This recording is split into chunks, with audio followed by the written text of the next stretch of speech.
saya nanti harus ijazah ulang kepada guru saya, atau saya harus melakukan penyelarasan ulang gitu ya, atau saya bisa langsung mengamalkannya. Yang dimana ketika ilmu sudah sah kita terima, si guru sudah ridho, kita sudah menerima keilmuan tersebut, maka kita berkewajiban untuk mengamalkan keilmuan tersebut gitu ya. Dan kita bertanggung jawab atas segala sesuatu amalan keilmuan yang kita dapat dari guru kita tersebut. Nah, ketika ilmu tersebut itu sudah kita dapatkan dan sudah kita amalkan, nah tentu kan itu sudah menjadi hak kita kan, udah menjadi milik kita gitu.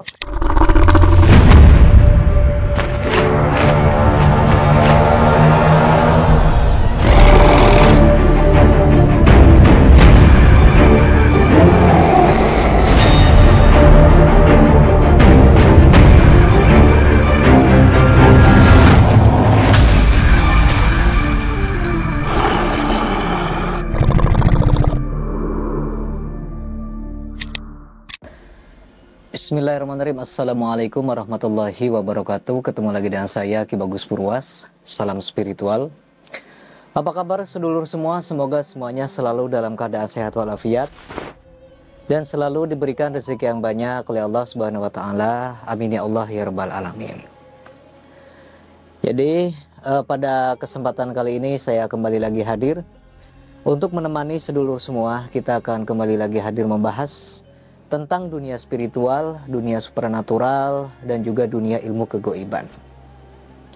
Jadi pada video kali ini sedulur, saya kembali lagi hadir nih untuk membahas sebuah pembahasan yang cukup penting dan menarik ya untuk kita bahas dan kita jabarkan di sini di konten kita. Jadi pembahasan ini memang cukup penting ya, karena memang menyangkut tentang ilmu goib, ilmu hikmah, ilmu kebatinan yang kita miliki, yang kita amalkan dan yang kita tekuni gitu kan. Yang namanya manusia ya sedulur, yang namanya manusia nih, pasti ada yang namanya bosan, ada yang namanya sibuk, ada yang namanya lupa gitu kan. Pasti itu sifat manusiawi lah gitu. Nah terkadang kita itu kalau misalnya punya ijazah amalan keilmuan nih dari guru-guru kita, misalnya kita punya guru ya, kita belajar ilmu dari guru tersebut nih, terus kita belajar dan kita terimalah ilmu tersebut dari guru kita, kemudian kita amalkan, misalnya disuruhnya baca tiap sholat, disuruhnya dibaca tiap malam sekian ratus kali, sekian ribu kali, kita amalkan terus ya. Nah mungkin ada satu waktu di mana kita itu memang punya kesibukan mungkin gitu ya, atau kita punya suatu masalah tertentu sehingga membuat kita tidak mengamalkan lagi keilmuan tersebut gitu. Nah misal nih kita lagi istilahnya tuh lagi getol-getolnya lah ya, lagi rajin-rajinnya tuh mengamalkan ilmu tersebut ya, tiba-tiba kita misalnya dapat kerjaan sampai mencekik waktu kita gitu. Malam, siang kita sibuk dengan urusan duniawi sehingga kita tidak ada waktu, tidak sempat untuk menjalankan wirid-wirid maupun ritual-ritual gitu kan. Nah sehingga kita terlupakanlah ilmu itu, ilmu yang kita dapatkan dari guru kita itu terlupakan gitu. Mungkin ada yang kertas amalannya itu ya, mungkin ada yang hilang, ada yang misalnya buku panduannya itu ketinggalan di tempat kerja atau di mana kayak nggak tahu ya, atau mungkin yang bentuknya PDF gini ya, bentuknya PDF mungkin ya filenya udah korup, kayak filenya udah hilang, kehapus atau gimana, entah kejadian yang bagaimana ya. Nah, akan tetapi kita masih ingat tuh amalannya ya, amalannya kita masih hafal di luar kepala mungkin sedikit-sedikit gitu ya. Nah yang jadi pertanyaannya itu sedulur, kita misalnya nih udah setahun 2 tahun gitu ya nggak ngamalin lagi ilmu tersebut, karena memang yang saya jelaskan tadi ya, karena buku panduannya pun udah hilang dan kita sibuk juga, dan pada suatu waktu kita itu diingatkan dengan mungkin sesuatu kejadian atau teringat tentang sesuatu hal, sehingga gimana ya kalau misalnya ilmu itu saya amalkan lagi, kalau ilmu itu misalnya saya ulik lagi, saya daya gunakan lagi, itu gimana? Apakah saya nanti harus ijazah ulang kepada guru saya, atau saya harus melakukan penyelarasan ulang gitu ya, atau saya bisa langsung mengamalkannya gitu. Nah itu banyak nih dari kalangan-kalangan praktisi spiritual atau pengamal ilmu hikmah nih yang ternyata banyak yang kebingungan ya, karena punya banyak amalan, sehingga ada satu amalan nih yang dia itu ternyata lupa, oh saya tuh punya amalan ini ya, yang udah 2 tahun nih nggak diamalin gitu. Bisa nggak nih saya amalin lagi gitu kan, bisa nggak nih saya dawamkan lagi gitu. Nah ini ya yang akan kita bahas pada video kali ini. Jadi sedulur, kita tuh sebenarnya ketika melakukan pengijazahan itu berarti kita sudah melakukan yang namanya serah terima ilmu kan. Pengijazahan itu serah terima ilmu dari guru kepada murid. Proses pengijazahan itu kan ada 3 macam ya. Ada pengijazahan lewat lisan secara langsung, ada yang jarak jauh gitu kan. Terus ada yang dari mulut ke mulut juga ada, seperti itu. Nah, ini yang dimana ketika ilmu sudah sah kita terima, si guru sudah ridho, kita sudah menerima keilmuan tersebut, maka kita berkewajiban untuk mengamalkan keilmuan tersebut gitu ya. Dan kita bertanggung jawab atas segala sesuatu amalan keilmuan yang kita dapat dari guru kita tersebut gitu. Nah, ketika ilmu tersebut itu sudah kita dapatkan dan sudah kita amalkan, nah tentu kan itu sudah menjadi hak kita kan, udah menjadi milik kita gitu. Yang tentu saja boleh kita amalkan, boleh juga enggak, itu terserah kita gitu kan, itu terserah kita.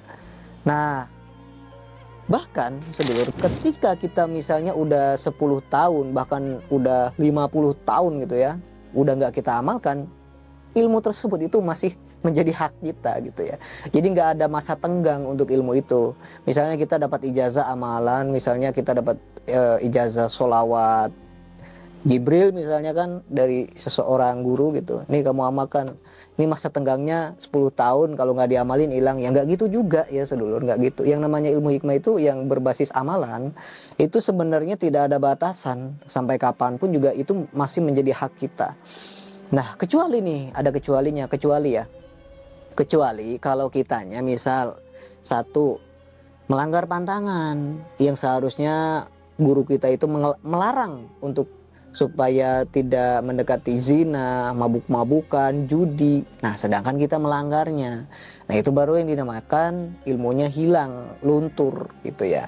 Nah, itu ilmu yang hilang atau ilmu yang luntur itu ada 2 cara untuk mendapatkannya kembali, dan ini beda-beda guru itu beda prosesnya lah gitu ya. Ada yang guru yang mengatakan bahwa harus melakukan pengijazahan ulang. Ada juga yang guru yang menyarankan cukup melakukan penyelarasan ulang, atau ada bahkan guru yang menyarankan cukup membayar dam gitu ya. Cukup membayar dam atau membayar apa ya istilahnya, kita melanggar perbuatan yang telah kita lakukan gitu ya. Kita bayar maka ilmunya udah masuk lagi tuh ke badan kita. Bayar dam ini juga banyak ya, dari guru-guru beda-beda. Kalau yang versi Padepokan Spiritualis Funky, membayar dam itu harus menyembelih 1 ekor sapi. Baru nanti sapinya itu disedekahkan ke semua orang kayak korban gitu ya, kayak berkurban sapi gitu. Nah nanti baru ilmunya itu nanti masuk lagi gitu. Nah ini tergantung dari guru pengijazahnya. Ada bahkan ilmu yang tidak ada pantangan, ada yang tidak ada pantangannya gitu. Jadi selama guru kita itu nggak ngasih kita larangan, nggak ngasih kita syarat gitu ya, kamu jangan melakukan ini, kalau kamu lakukan maka ilmunya akan lenyap, akan hilang dan musnah. Nah selama guru kita itu nggak bilang seperti itu, ya udah amalin aja kamu. Nah maka bisa dibilang itu tidak ada pantangan, dan ilmu yang dikasih guru kita tersebut itu bisa diamalkan selamanya begitu. Maka kalau ya intinya kalau guru kita nggak ngelarang atau nggak ngasih pantangan, itu ilmu tersebut itu sampai kapanpun nggak ada pantangan gitu ya. Maka saran dari saya, kalau mau simple nih belajar ilmu ya, kalau mau simple jangan tanya pantangan, jangan tanya pantangan ke guru kita. Itu pernah ya saya bikin konten, saya bikin videonya. Pantangan ilmu itu apa? Jangan tanya gitu, jangan tanya pantangan. Pantangan ilmu itu jangan tanya pantangan. Kalau kita tanya pantangan, maka si guru ini harus atau wajib memberikan minimal 1 pantangan kepada si murid. Kalau tanya lagi, apalagi, ya si gurunya harus ngasih lagi. Kalau tanya lagi ya ngasih terus ya, sampai ke 100.000 pantangan ya dikasih semua. Nanti sampai pada tahapan dimana nggak boleh makan nasi, ya ribet juga nanti kan. Maka Kita jangan sampai tanya pantangan, kalau misalnya guru kita itu nggak ngasih pantangan, ya udah berarti nggak ada pantangan, gitu aja. Itu simple, ilmu hikmah itu kayak gitu. Tapi kita sebagai manusia biasa ya, yang namanya ilmu hikmah itu kan tetap ya konsepnya kan doa. Ya kalau bisa kita jauhilah maksiat-maksiat lah. Ya seperti 3 maksiat itu ya, judi, mabuk, sama zina itu dijauhi, karena dapat mengikis keampuhan dari amalan tersebut. Meskipun tidak hilang secara sepenuhnya, paling tidak nanti itu amalannya akan kendor lah gitu ya, nggak kenceng lagi lah gitu. Jadi intinya sih menurut saya, ilmu yang tidak kita amalkan, yang udah bertahun-tahun gitu ya, terus kita mau amalkan lagi, boleh-boleh aja, silahkan, boleh-boleh aja. Tapi Ki, nanti amalannya itu powernya sama enggak? Nah ini ada saran dari saya untuk mendapatkan power ilmu kembali ya, supaya powernya itu semakin menguat lagi. Ada di padepokan kita juga menyediakan seperti kapsul Raja Goib Metafisika, kapsul Natas Buwono, terus kemudian ada minyak daya sejati dan lain-lain. Itu nanti bisa untuk memperkuat kembali keilmuan yang kita amalkan. Nah kalau sedulur pengen, boleh cek aja di Shopee. Di TikTok juga ada ya, nama toko kita Ki Bagus Purwas. Ada ya. Nah, ini saya kasih tahu contohnya. Nah, ini ya. Ini minyak daya sejati nih. Jadi kalau misalnya nih sedulur nih mau ngamalin lagi amalan-amalan yang sudah bertahun-tahun gak diamalkan, ini nanti cukup dioleskan aja. Oleskan di beberapa titik di badan. Nah, terus nanti sedulur itu wirid aja. Wirid kayak biasa. Dibaca aja mantra atau amalan-amalan yang sedulur mau tingkatkan powernya itu ya. Jadi di wirid, nanti akan ada kekuatan besar yang keluar di dalam tubuh itu. Nah itu berarti tandanya keilmuan itu udah mulai bangkit lagi. Tapi kalau mau maksimal itu misal dilakukan 3 malam, mau 7 malam itu bisa. Tapi kalau misalnya semalam juga nih, wah kayaknya nih udah ada yang hidup nih di badan saya nih, berarti udah oke itu. Ya mungkin cukup sekian ya pembahasan kita pada video kali ini. Semoga bermanfaat untuk semuanya. Saya Ki Bagus Purwas. Assalamualaikum warahmatullahi wabarakatuh.